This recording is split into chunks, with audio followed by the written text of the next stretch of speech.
mempresentasikan tentang akad salam. Perkenalkan, nama saya Alivia. Perkenalkan, saya Alia. Perkenalkan, nama saya Amel. Perkenalkan, nama saya Marisa. Perkenalkan, nama saya Syafira. Perkenalkan, nama saya Vira. Pengertian salam. Salam adalah akad jual beli barang pesanan atau muslam fi'i dengan penanggulangan pengiriman oleh penjual atau muslam ilaihi, dan pelunasannya dilakukan segera oleh pembeli sebelum barang tersebut sampai, sesuai dengan syarat-syarat tertentu. Ketentuan harga barang pesanan tidak dapat berubah selama jangka waktu masa akad, seperti yang telah dijelaskan dan diatur dalam Pesak nomor 103 tahun 2016 bahwa entitas dapat bertindak sebagai pembeli dan atau penjual dalam transaksi salam. Di sini ada ketentuan, yaitu Fatwa DSN MUI 05 DSN MUI 4 2000. Pertama, yaitu ada ketentuan pembayaran. A. Alat pembayaran harus diketahui jumlah dan bentuknya. B. Pembayaran harus dilakukan pada saat kontrak disepakati. C. Pembayaran tidak boleh dalam bentuk pembebasan utang. Kedua, yaitu ada ketentuan barang. Ciri-cirinya, barang harus jelas dan dapat diakui sebagai utang. B. Harus dapat dijelaskan spesifikasinya. C. Penyerahannya dilakukan kemudian. D. Waktu dan tempat penyerahan barang harus ditetapkan berdasarkan kesepakatan. E. Pembeli tidak boleh menjual barang sebelum menerimanya. F. Tidak boleh menukar barang kecuali dengan barang sejenis sesuai kesepakatan. Ketiga, yaitu ada ketentuan salam paralel. Diperbolehkan melakukan salam paralel dengan syarat akad kedua terpisah dan tidak berkaitan dengan akad pertama. Keempat, itu ada penyerahan barang sebelum atau pada waktunya. B. Jika penjual menyerahkan barang dengan kualitas yang lebih tinggi, penjual tidak boleh meminta tambahan harga. C. Jika penjual menyerahkan barang dengan kualitas yang lebih rendah dan pembeli rela menerimanya, ia tidak boleh menuntut pengurangan harga diskon. D. Penjual dapat menyerahkan barang lebih cepat dari waktu yang disepakati dengan syarat kualitas dan jumlah barang sesuai dengan kesepakatan, dan ia tidak boleh menuntut tambahan harga. Jika semua atau sebagian barang tidak tersedia pada waktu penyerahan atau kualitasnya lebih rendah dan pembeli tidak rela menerimanya, ia memiliki dua pilihan. Yang pertama, membatalkan kontrak dan meminta kembali uangnya, atau yang kedua, menunggu sampai barang tersedia. Kelima, pembatalan mutlak. Pada dasarnya, pembatalan salam boleh dilakukan selama tidak merugikan kedua belah pihak. Yang keenam, perselisihan. Jika terjadi perselisihan di antara kedua belah pihak, persoalan diselesaikan melalui lembaga arbitrase syariah setelah tidak tercapainya kesepakatan melalui musyawarah. B. Kewajiban salam dihentikan pengakuannya dari recognition pada saat penyerahan barang kepada pembeli.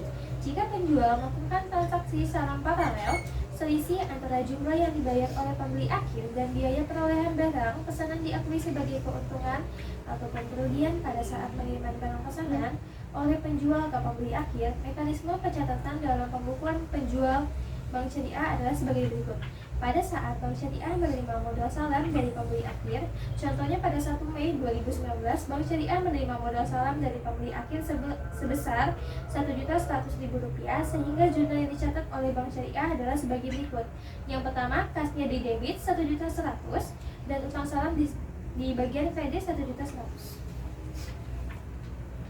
Yang kedua, pada saat bank memesan barang dan membayarnya kepada penjual, jurnalnya ialah piutang salam debit 1 juta, kas kredit 1 juta.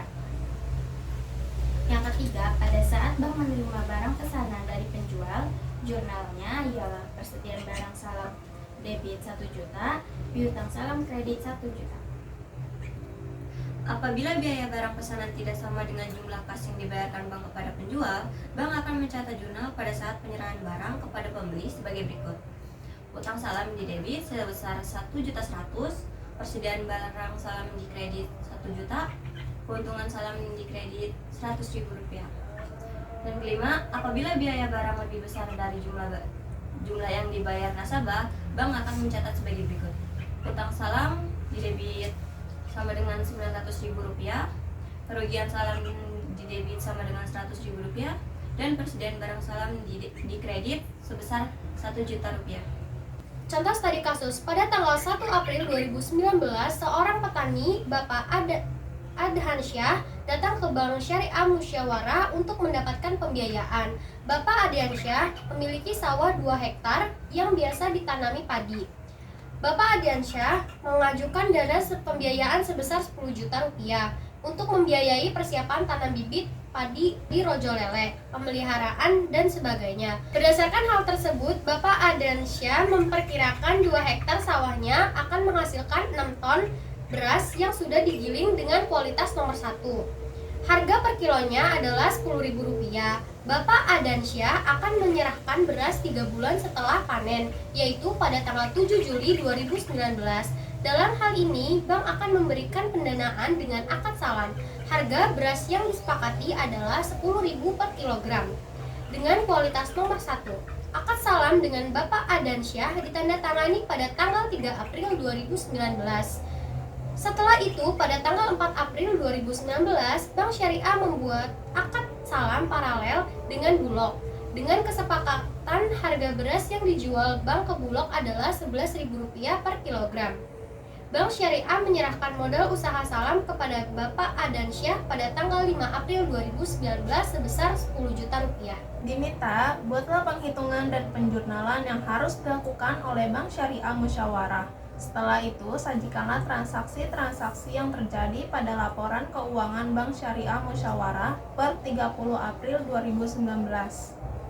Jawab, penghitungan keuntungan Bank Syariah Musyawarah. Beras yang didapatkan Bank Syariah sama dengan Rp10 juta dibagi Rp10.000 sama dengan 1.000 kg. Penjualan beras kepada Bulog sama dengan 1.000 kg dikali Rp11.000 sama dengan Rp11 juta. Jadi keuntungan yang didapat oleh Bank Syariah sama dengan Rp11 juta dikurang Rp10 juta sama dengan Rp1 juta. Pencatatan jurnalnya ialah A. 4 April 2019, Bank Syariah menerima kas dari Bulog. Jurnalnya, kas debit 11 juta, utang salam kredit 11 juta. B. 5 April 2019, Bank Syariah membayar pembiayaan kepada Bapak Adhansyah. Jurnalnya, piutang salam debit 10 juta, kas kredit 10 juta. C. Pada tanggal 7 Juli 2019, Bank Syariah menerima beras Rojolele 1.000 kg dengan harga Rp10.000 per kilogram. Jurnalnya adalah persediaan barang salam debit sebesar Rp10 juta dan piutang salam di kredit sebesar Rp10 juta. D. Pada tanggal 7 Juli 2019, penjualan atau penyerahan kepada Bulog dengan harga Rp11.000 per kilogram. Total penjualan total penjualannya harus 11. Jadi langsung menentukan jurnal. Jurnalnya adalah utang salam debit sebesar Rp11 juta, persediaan barang salam di kredit sebesar Rp10 juta dan keuntungan salam di kredit sebesar Rp1 juta. Sekian presentasi dari kami, kurang lebihnya mohon maaf. Wassalamualaikum warahmatullahi wabarakatuh.